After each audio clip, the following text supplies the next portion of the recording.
Hi friends, it's Mrs. Curry. I am going to explain your math assignment for today. You're going to need the paper that has the cars and other transportation vehicles all over it. And you are also going to need a new crayon. I'm going to use a purple one. And you're going to use your crayon for measuring to see what's shorter than and longer than.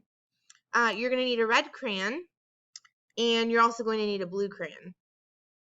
So you'll need a new crayon and then a red crayon and a blue crayon. You're going to use your crayon, your new crayon, to measure the lengths of the things that are on the page. So you're going to want to put your crayon there. If I'm looking at the green car, I'm going to put my crayon right at the end. I'm going to line up my ends here, and I'm going to say, is the green car shorter than or longer than my crayon? If I say that it's shorter than, I'm going to circle the object, the green car, with my blue crayon. Shorter than, blue. If it's longer than, I'm going to color or circle it with a red crayon. So this green car is shorter than my crayon.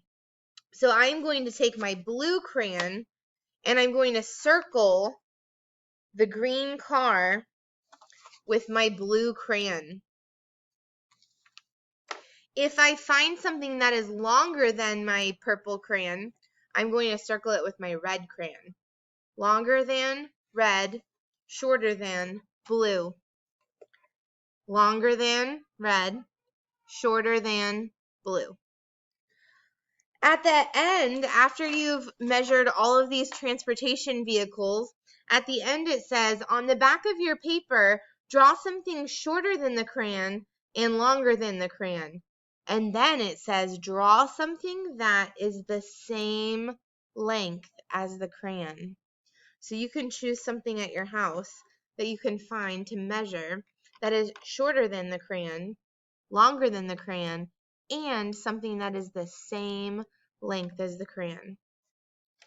And then you'll be all done. You can rewatch this video if you need to hear the directions again, okay?